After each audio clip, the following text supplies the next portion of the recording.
Yeah. All right. Well, good afternoon, everybody. It's so great to see people this year. We did have an event last year and we've dialed down this year also, but I feel like those performers that miss having people in their audience. It's so nice to see you all. So my name is Candace Owley. I'm the retired president of the Wisconsin Federation of Nurses and Health Professionals. It's a labor organization that represents healthcare workers. People do love healthcare workers, understandably so. This year, maybe even more than ever. And I'm also currently the coordinator of the Wisconsin Labor History Society's annual remembrance of the bloodiest labor event in our Wisconsin history.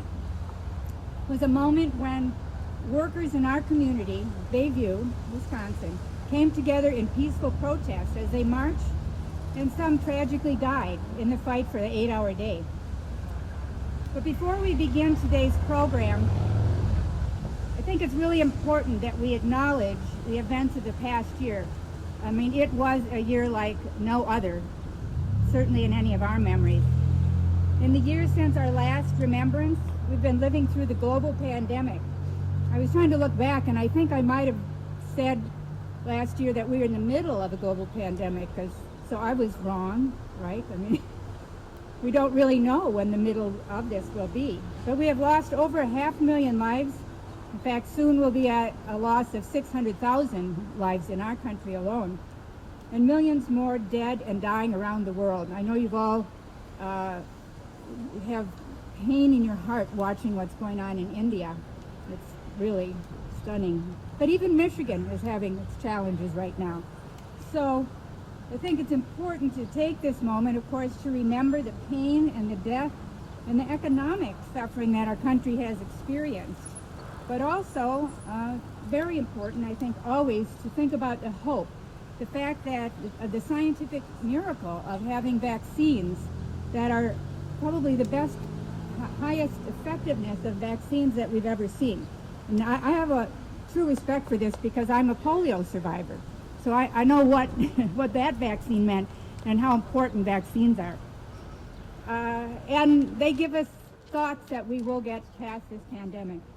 But it's also been a year of racial reckoning when we witnessed men and women of color being murdered at the hands of those that were there to protect them. I think it was a stark reminder that the fight for a more just society has a long way to go and is a responsibility that we all share. On May 5th, 1886, 135 years ago this week, the largest massacre of workers in Wisconsin history took place, and right here in Bayview. And each year on the first Sunday in May, the Wisconsin Labor History Society holds a remembrance ceremony to keep alive the memory and importance of these workers' sacrifice. This year, I'm proud to say, marks the 35th year of our remembrance. We have been reenacting this remembrance for 35 years. So as I said, last year it turned out we were at the beginning of the pandemic, and we hope and pray that this year we are actually at the end. But the pandemic is not over, so as we did last year, we are again holding a virtual event today. We are live streaming this event on Facebook, so hello to all of our Facebook friends. And we are doing a video recording that will be made public for future viewing on YouTube. Milwaukee, like many other northern cities in the 1800s, began to experience what would be called the Great Industrial Revolution. The city was rapidly becoming a center of industry. As factories developed, they began to push for ever greater production output. The result of this effort was growing worker oppression. Workers were not yet united in the fight to take on this oppression, but they were united in common experiences of the time. Poverty wages, unsafe working conditions, child labor, long workdays with no benefits such as sick leave or paid time off, which I'll return to at the end. The experience of workers in the industrial centers found common cause when a new national union, the Knights of Labor, emerged in the early 1880s. The new labor union united and inspired the workers in the demand for the 8-hour workday, They came under the banner of 8 hours for work, 8 hours for rest, and 8 hours for what we will. So it was a movement that went way beyond the idea of just 8 hours of work. It really went to the dignity of their own life, that they would have time to see their families, time to engage in cultural activities, to be part of the community. So they were fighting also for that. The 8-hour day movement inspired marches and labor strikes across the country. So by in 1886 in Milwaukee, the cry for the 8-hour day led to a call for a general strike. This call in the May of 1886 set the stage for what was to become the bloodiest labor incident in Wisconsin history.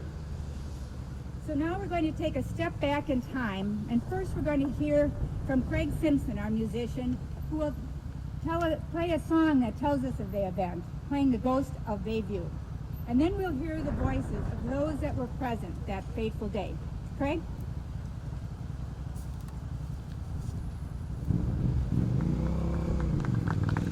Thank you. This is Larry Penn's, late great Larry Penn's Ghost of Bayview.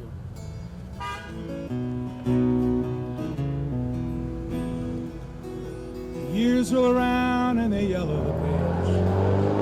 The history of labor don't mellow with age. The blood of the workers will always run red when the winds blow a time for a change.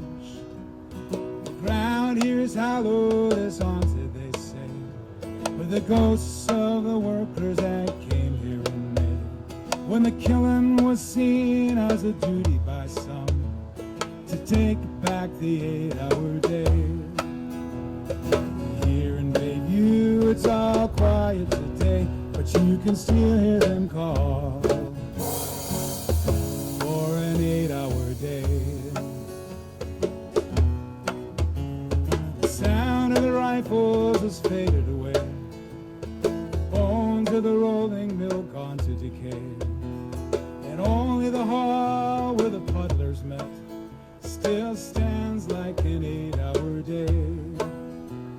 It's time once again for us to unite.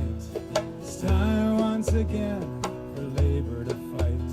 Tell me, what will you do with your roses and rest if they take back the 8-hour day? Here in Bayview it's all quiet today, but you can still hear them call for an 8-hour day.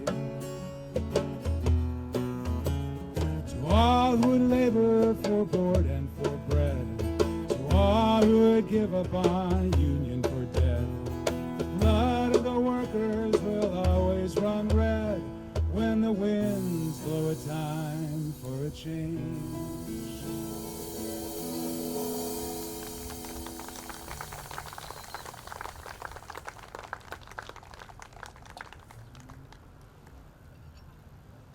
Thank you for coming today. I was here on May 5th, 1886. I had to be. Working 10 to 12 hours a day was killing people, and had been for decades. And now there was a national effort to change that. Workers needed a voice in such basic matters as how many hours we would work every day. The movement had grown strong. We were winning. 12,000 of us picked May 1st to walk out for the 8-hour day. On May 2nd, a Sunday, like today, all of us strikers marched down Grand Avenue to a huge rally of 9,000 more workers at Milwaukee Gardens on 14th and State. The 8-hour day movement. That's what we called it, and that's what it was. Powerful speeches were made at that rally by leaders like Robert Schilling and the socialist Paul Grotkow. Fellow citizens, welcome to Milwaukee Gardens for this glorious celebration of our accomplishments. We come here to celebrate May 1st, the day we no longer toil for more than 8 hours in a single day.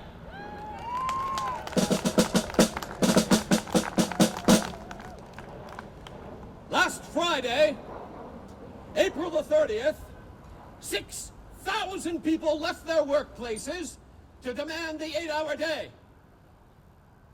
Yesterday, May 1st, the Central Labor Union and the Knights of Labor joined to close all the North Side breweries, foundries, and bakeries,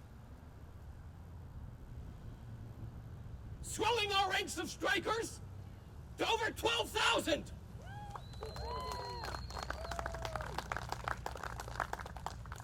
Today's parade saw almost every working man and woman in Milwaukee participating. Tomorrow, the Polish workers of Chicago, Milwaukee, and St. Paul railways have vowed to close the shops and to close the Alice Reliance Works. We even hope to close the giant rolling mills of Bayview before the day is finished.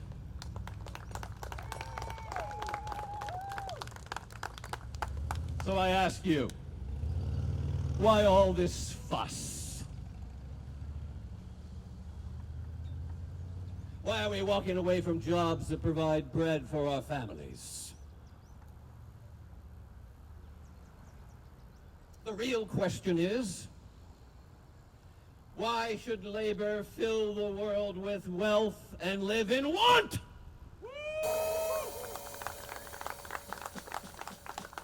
To work like a slave, but see your wife and children dressed in rags?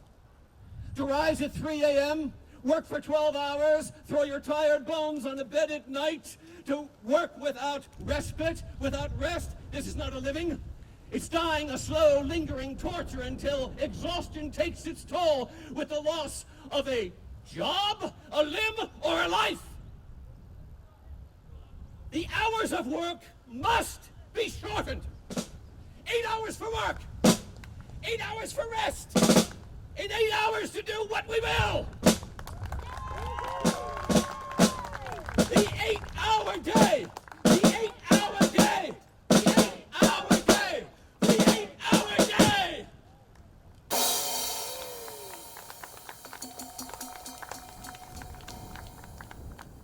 We strikers were in the thousands, but there were powerful people against us. Politicians and community leaders like Milwaukee Mayor Emil Walber, Edward Alice, the owner of Alice Reliance Works, and the loudest of them all was our own governor, Jeremiah Rusk.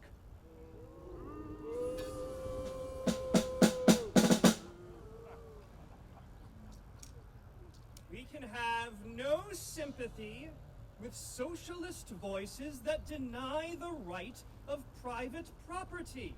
They are as un-American as monarchy and as treasonable as secession. Republican institutions and individual liberty go hand in hand, and they must and will be loyally maintained. These strikers would destroy justice and liberty. The present agitation is not a question of wages and hours, but of human rights and manhood. Where one person engages to work for another, the product belongs to the employer. The workman's claim ends with the receipt of his stipulated wages. Every citizen must and will be protected in the management of his business. Now, here in Milwaukee, you harbor agitators who have been driven from the fatherland for violation of laws. Now they believe that you will be permitted to violate the laws here, to incite mobs and riots. Such men should not be permitted to promulgate their doctrines in this glorious state of Wisconsin among her industrious, law-abiding citizens. The intelligent people of Wisconsin will never permit the red flag of anarchy to float above her borders. And so I say, to the commanders of our militia, whenever the time comes for you to tackle a mob in this state, I'll be there, and you'll get your orders from me.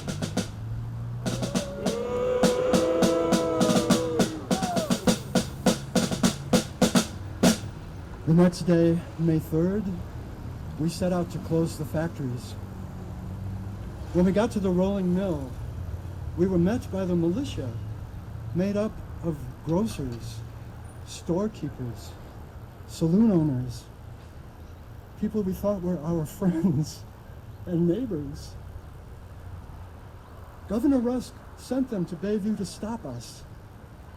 After confrontation and militia shots at the rolling mill's gates and office, around 350 militia entered the grounds. Without provisions, we dispersed. But not for long.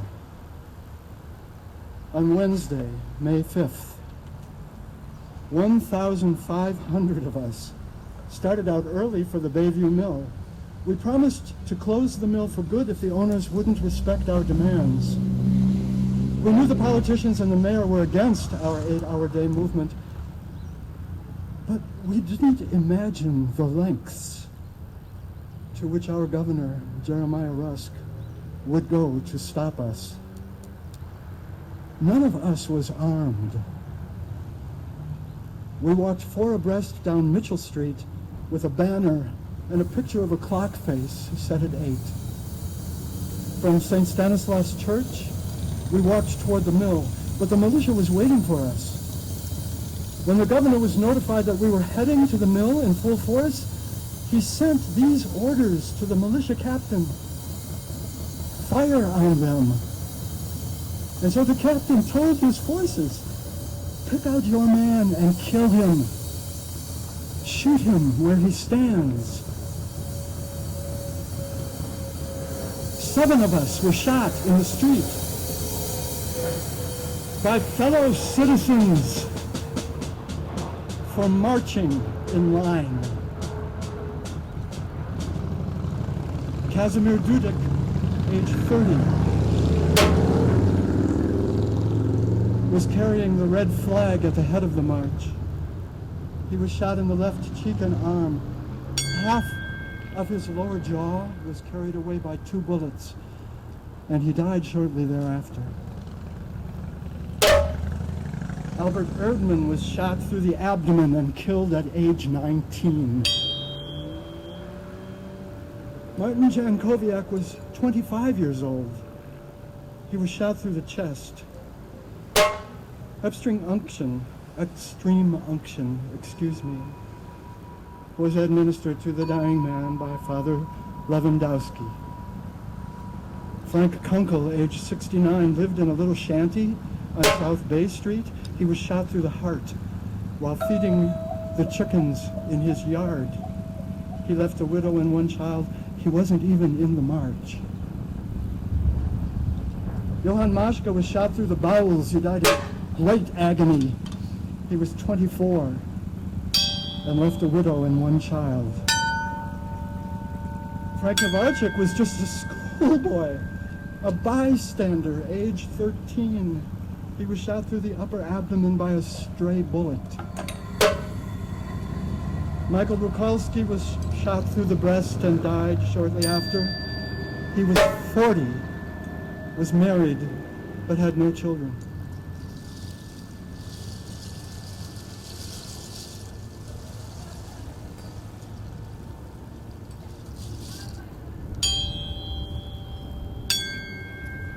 We'll take a moment of silence now, where Joanne Rika will lay the wreath at our memorial.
It was a tough time, and things didn't change right away, but the movement spurred change throughout the country and eventually in our own state. So their deaths were not in vain.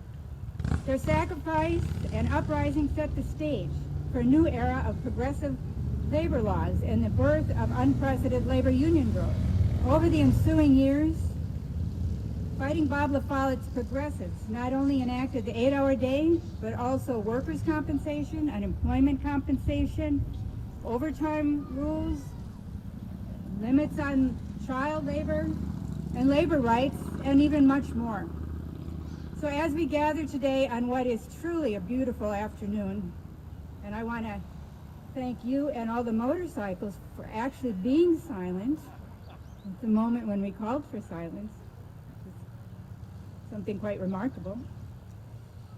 We have a renewed sense of hope, but not just that the pandemic will end because we have new vaccines, but that the rights of working people are once again at the forefront in today's discussions.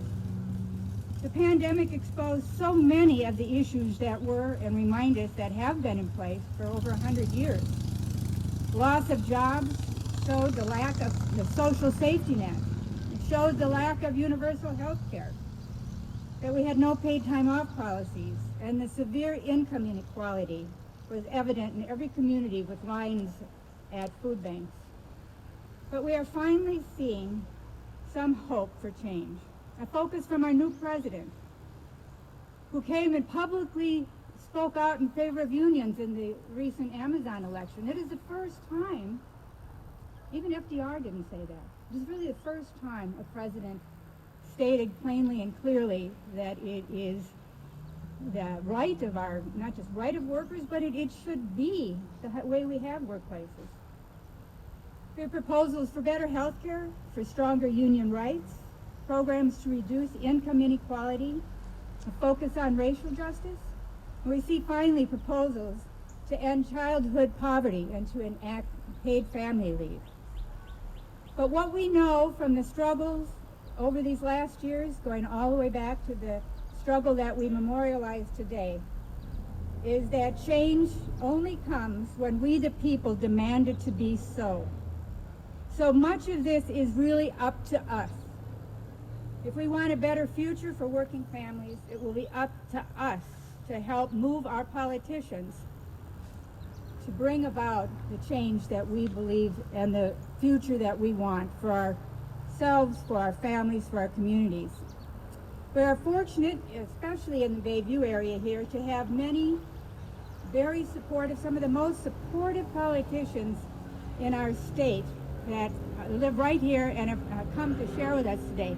And I think I see most of them, but I'm going to ask you to come up, introduce yourself, and just make a comment or two before we wrap up. Everybody stay and we'll sing together Solidarity. I'll give some thanks and we'll sing Solidarity. So Chris and Jonathan, and maybe there's a seniority issue, I don't know.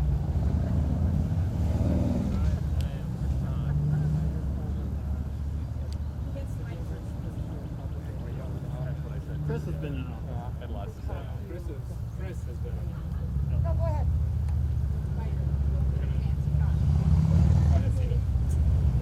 I'm Steve Shea, County Supervisor, District 8, and also proud member of American Federation of Teachers 212. Hi, Chris Larson, State Senator for this area, up to the east side, all the way down to Oak Creek and all the stuff in between. So happy to be back after a year away, and good to see everybody coming out on such a beautiful day to commemorate those who sacrificed so we could enjoy this beautiful weekend. Thanks. I'm State Representative Jonathan Brostoff from the 19th District, and thanks all of you to being out here and to commemorating such an important historic day, especially with everything going on. But also a big thank you to our volunteers and our organizers who put this together. Can we give a round of applause to Candace and all the volunteers? Thank you very much. I'm State Representative Chris Sinicki. I cannot think of a better way to actually have my first public outing. So thank you all for being here. And very quickly, I want to invite you. Wednesday, I'll be doing a Facebook Live when we sneak into the Assembly Parlor once again and cover the portrait of Jeremiah Rust.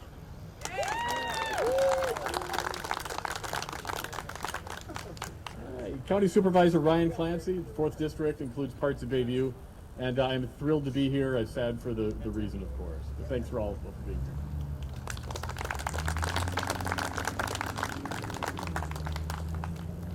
I want to make some actual thank yous, especially because we're videoing this, and I think it's important that the people who worked here get recognition. So first I want to thank Joanne, who brought the wreath up, and Gus, her husband, who is doing our Facebook Live today. Barbara Lay over here, who has arranged the actors, who have done another magnificent job, and we will work very hard to get the puppets back again next year for you all. We have John Snyder, who was the narrator. Oh, there he is. There he is. Governor Russ was Christopher Good. Great job.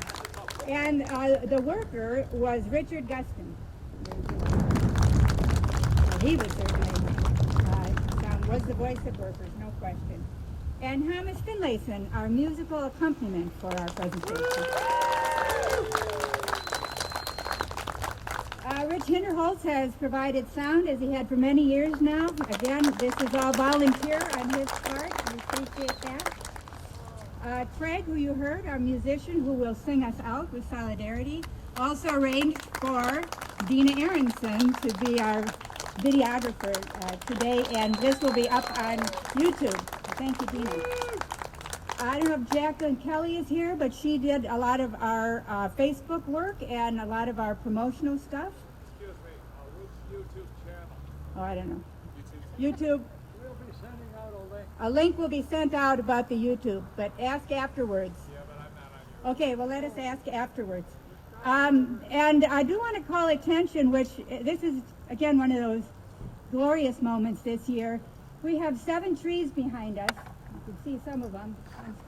And they represent the living remembrance of those that died. And Art Heitzer is here today, and Art is the one who donated these trees, and it's such a wonderful thing when they're truly in bloom on the day that we have our ceremony. Where's Art over there?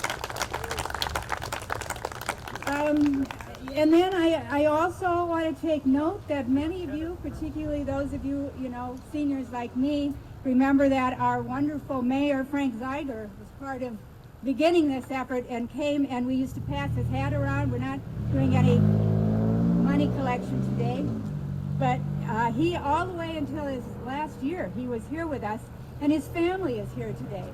So if the Zeiger family would just, they've been supporters from day one, and we're grateful to see them here today. And then I think, finally, last but never least, is Ken Germanson.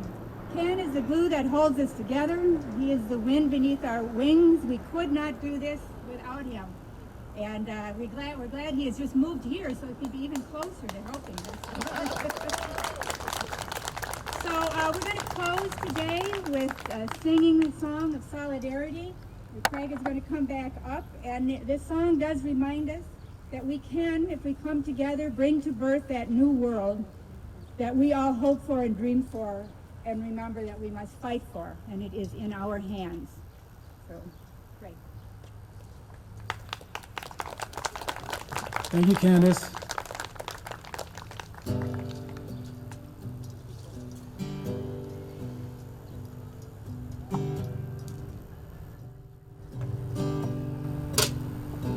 When the union's inspiration through the workers' blood shall run, there can be no greater power anywhere beneath the sun. Yet what force honors is weaker than the feeble strength of one? For the union makes us strong. Solidarity forever. Solidarity forever. Solidarity forever. For the union makes us strong. They've taken untold millions that they never would toil to earn, yet without our brain and muscle not a single wheel would turn. We can break their haughty power, gain our freedom when we learn that the union makes us strong. Why don't you sing it out? Solidarity forever, solidarity forever, solidarity forever, for the union makes us strong. In our hands we hold the power greater than the hoarded gold, greater than the might of armies magnified 1,000-fold. We can bring to birth a new world from the ashes of the old, for the union makes us strong. One last time. Solidarity forever, solidarity forever, solidarity forever, for the union makes us strong.